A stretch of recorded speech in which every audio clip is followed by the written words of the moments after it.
Hey everyone, this is Chris, and you're listening to One Cross Radio, or watching on YouTube. And today we are rejoined by Willaim Albert. Will, how's it going? Good. How are you? Doing all right. You got a Christmas tree behind you. I know. I love it. Oh, yeah.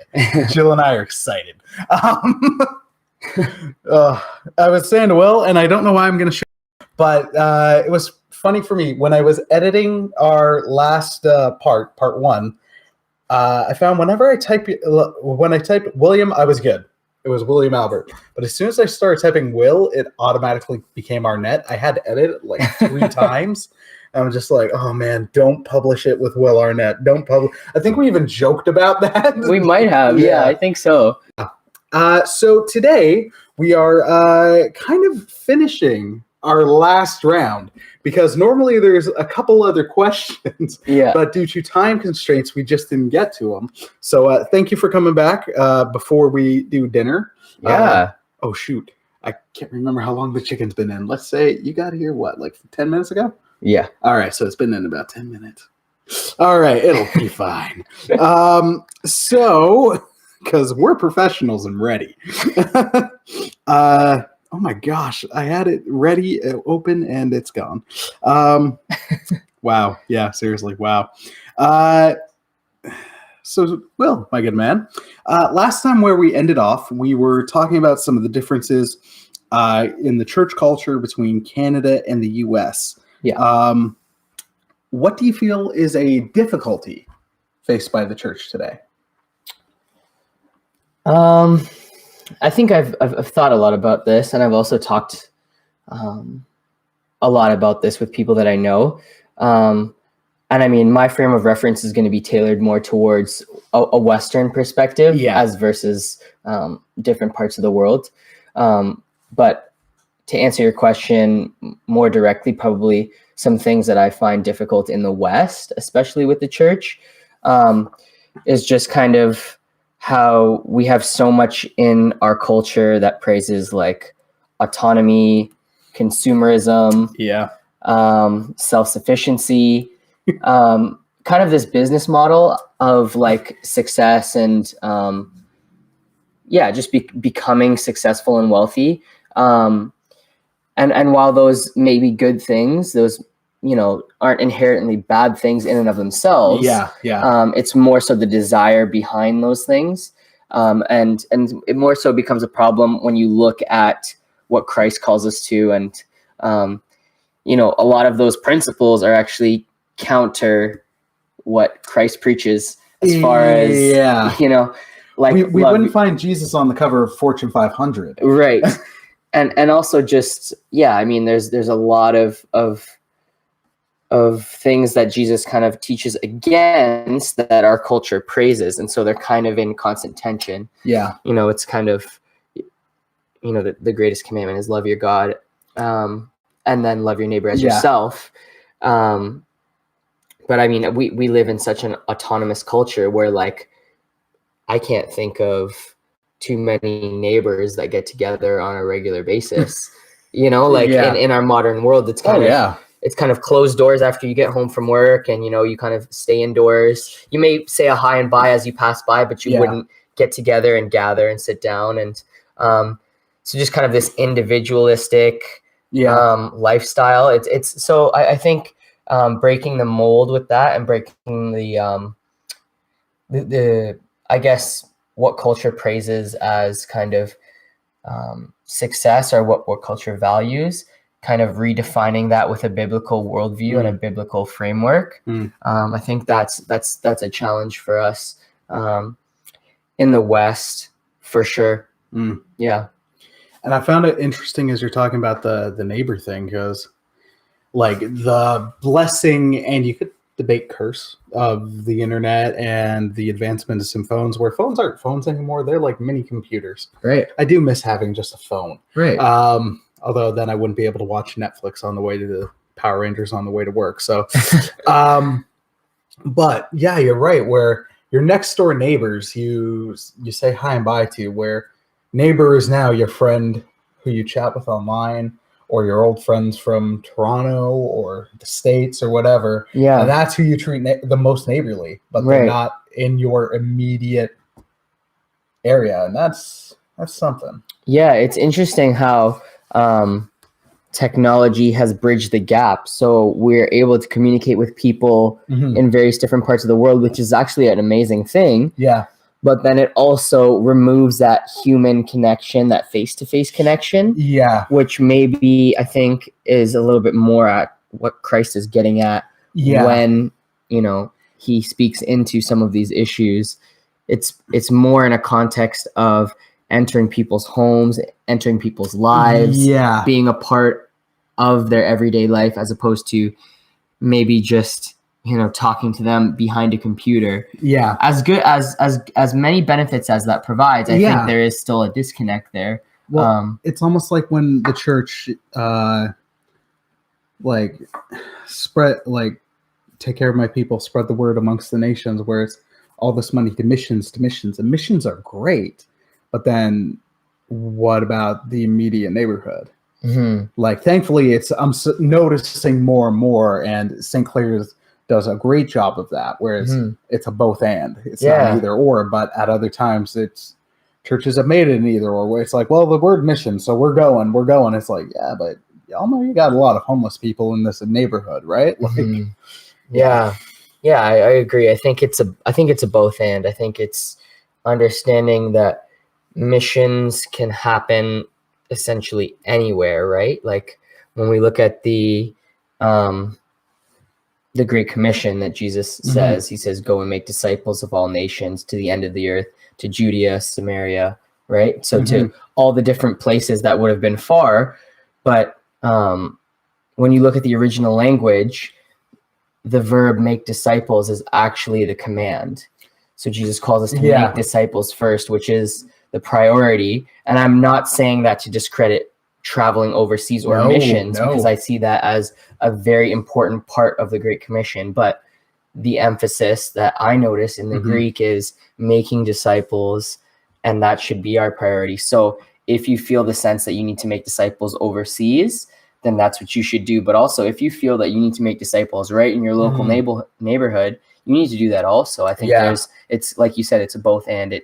It's making sure the gospel is proclaimed throughout the whole world, not just near, not just far, but near and far. Yeah.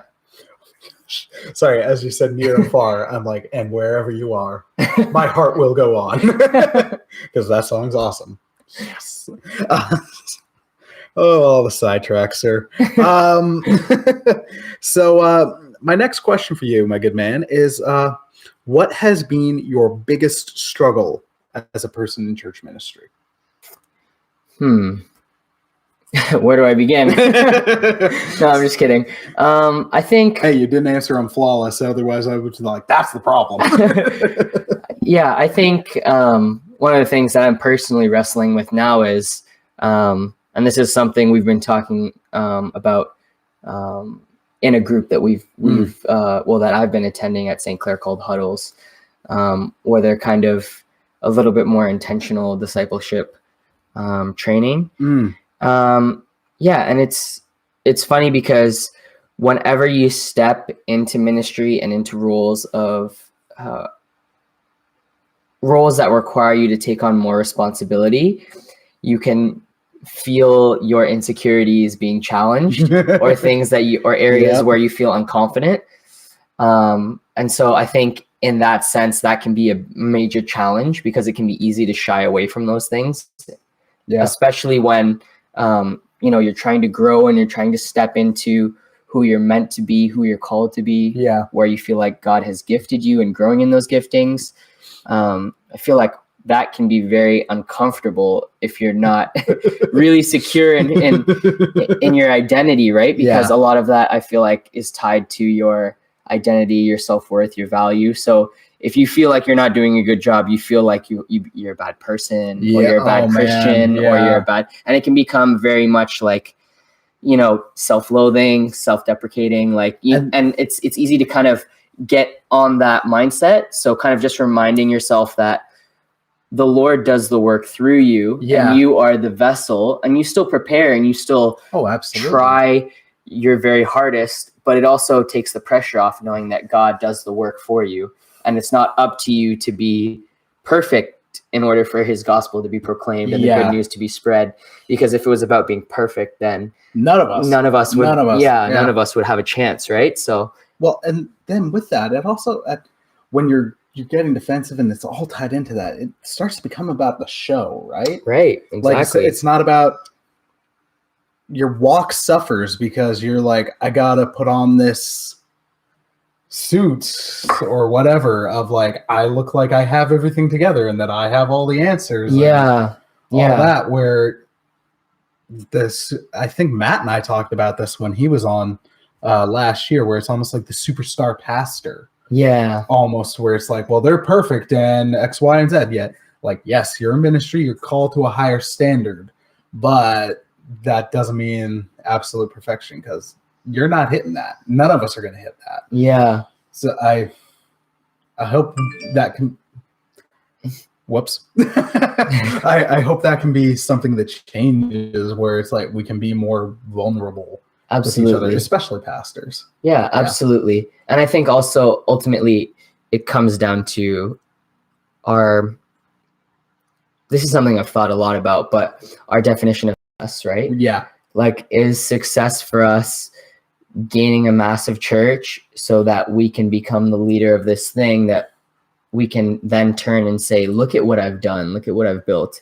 I've got over 1,000 people coming to my church on Sunday, and like, just is it about that, or is it about the condition of your heart, serving with the gifts that God has given you, and not focusing solely on numbers and how many people attend, because I think identity can also be very easily tied to how we view success. And this just comes full circle back to the business economy model that we've kind of adopted in the church, as far as like, okay, well, if we're not growing, then something must be wrong. Like we must be doing something wrong. And while growth is a good thing, absolutely, I don't necessarily know if that definition is all encompassing, because there can be a point where your church will stop growing, your congregation will stop growing. It may have reached its capacity, or what it can handle. And then if you have that framework or that lens of always looking at it from a numbers perspective, you're going to beat yourself up over the fact that it's not growing, it's not advancing, it's not, when it's also just about numbers, like, I think between the both of us, we could name a bunch of churches from a number of denominations with questionable teachings, that have incredibly high numbers. And that's bad.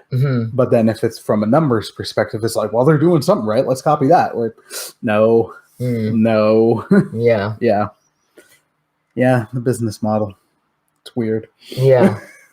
I mean, it's also interesting too, thinking about just all of this discussion is very relevant to what I've been thinking about a lot lately, but comparison too, even like being able to look at somebody else's congregation and be like, man, they've got X, Y, and Z. So we're just going to take that, copy and paste it, and hope that it works for us. And I think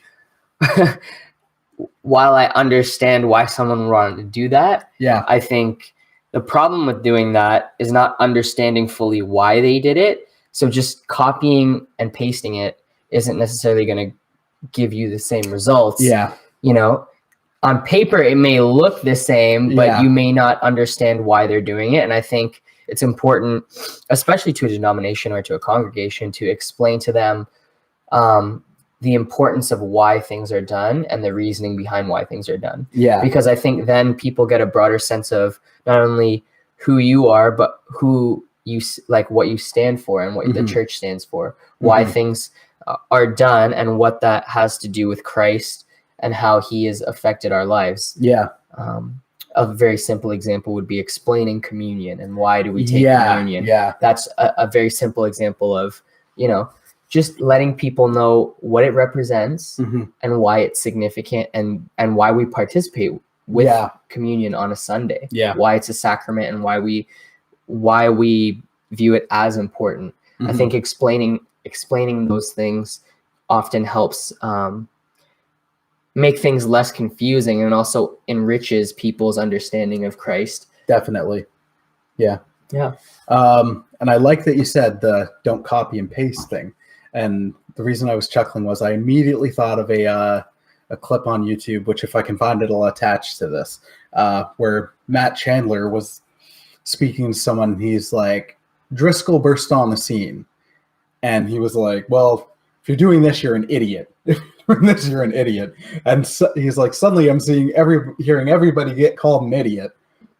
But it made sense for Mark because of how he was preaching, who he was, and how he was gifted. Right. But it doesn't make sense for, say, you, who I've known you for a short while, but I've never heard you call anybody an idiot. And if you were suddenly like, you're a moron, and here's 5 reasons why, it'd be like, this doesn't seem in character for Will. Yeah, that's right. Yeah, so... Yeah, I think a lot of it, like you're saying, is being true to who you are. Yeah, or who God's made you to be. Exactly. And letting him use that. Exactly. That's a good way to... I should preface that with who God has made you to be and the giftings that he has placed in you, and not trying to... Even though you may look up to somebody and admire someone, you may not want to... take on the same style of leadership that they do, because that might not be true to the giftings that you have been gifted with. And it works for their congregation, but it might not be what your congregation needs. Sure. Like, to go again with the Driscoll example, just why not? Like his church had a lot of younger people, so doing those Q&As where it was, let's address sex matters frankly, that made sense for that. I grew up in Calvary, and now it has a more young adult population, but it had more older population. And while I never preached on a Sunday morning, if I were to just be like, all right, we're going to talk about sex and do that, that would not fit for that congregation. For sure. It wouldn't be appropriate. It wouldn't work. And I don't think God would be like, yeah, Chris, you got this. It might be more of a, you're trying to force this in kind of thing. Yeah. Yeah. Anyways, sorry. That's okay. So the next two questions. What are some of the ways you see the Lord at work in Canada and even the US? We've talked about a lot, and it's important too, about areas of struggle, areas of where we could grow. But where's somewhere we see it working? Because it's very easy to just get focused on negative. Not that that's what we're doing, but yeah. Yeah, I would say the ways that I've seen God at work in Canada specifically, and even maybe compared to the US a little bit different. I feel like Canada as a nation, because it's so multicultural and diverse, has a very good missions and outreach perspective. I've always felt like that, and that's one thing I feel like Canada just does absolutely phenomenally. Like awesome. I feel like, and this could be tied to just the way the nation is formed, but because so many various people come from various different backgrounds, I think inevitably they have a heart to go back and to spread the good news back to where maybe they would have originated from, or maybe they've had friends and family members or pastors come through their hometown or home country. And so outreach and missions, as far as I'm concerned, I feel like the church has done in Canada amazing at trying to spread the gospel to the ends of the earth, spread the gospel to various different nations, and funding and supporting full-time missionaries to go and to spread the good news and to proclaim the good news. Because I just think about the nation in general. Like, we're so fortunate to live in a free land, and just the country that we live in is so peaceful. It's safe. It's I'm making broad stroke statements, like generalizations, but in general, it's a very safe country. It's a very peaceful country. Yeah. But yeah, I think that's definitely one of the ways that I've seen God at work, especially in Canada, is through missions. Awesome, man. Thank you for sharing that. Yeah.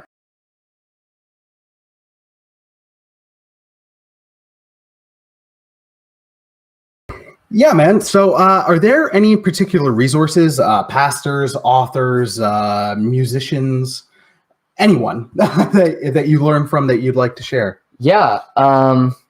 Like I was saying, reading is something that has always been a struggle for me. I've always been like an active person. So sitting down and actually reading has been tough, but it's something that I've been growing into. Some of the resources and some of the pastors that I like. I love Francis Chan. Ah, yes, Chan, the man. Yeah, I love giving your high five. Yeah, I love Francis Chan. David Platt, he's great. D. Platt. Yeah, I just like C.S. Lewis is an incredible author. I've noticed that Clive's is a staple. I'm sorry.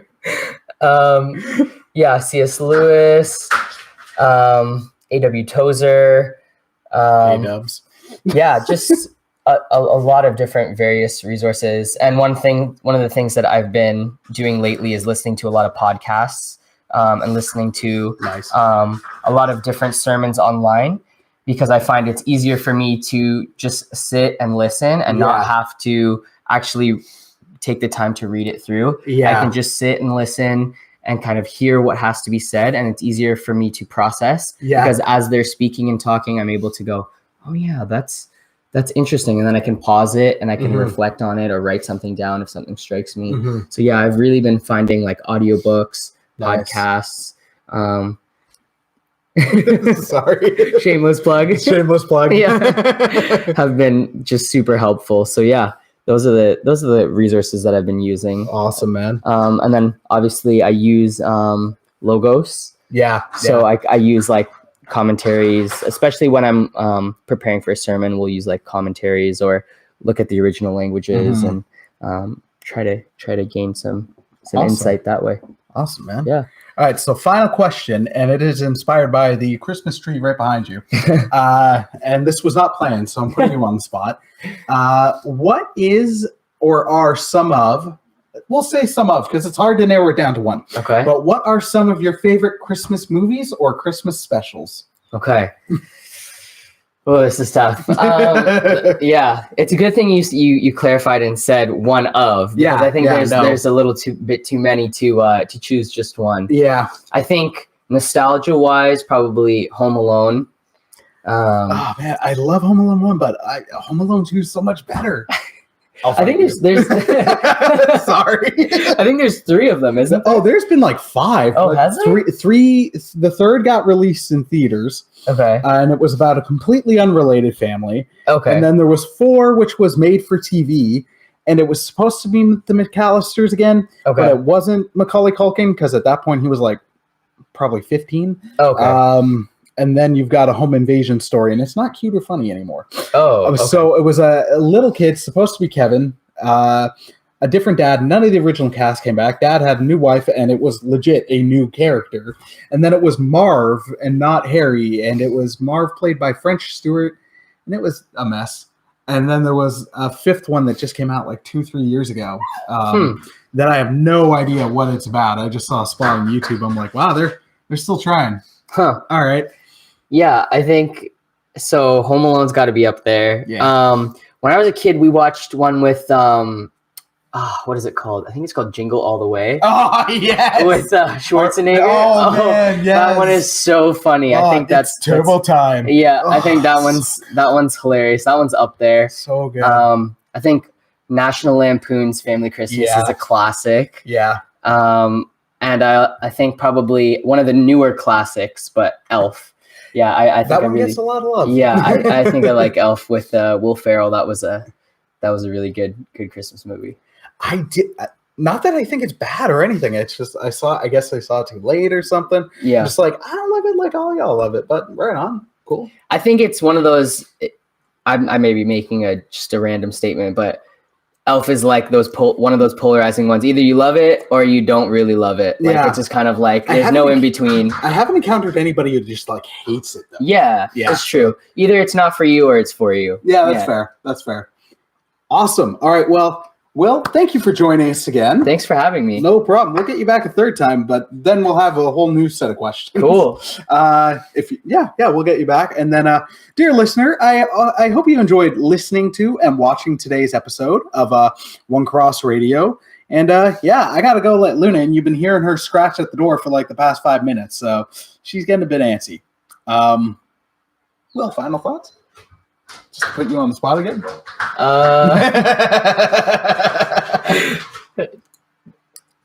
No, it was just great to take the time to do this. And awesome. Yeah, I really enjoyed it. Sweet. All right. That's a good final thought. I'm happy to hear that. All right. Well, thank you again for joining us. And dear listener, hope you enjoyed. And of course, dear viewer, hope you enjoyed us making random faces and laughing and the backdrop of my home.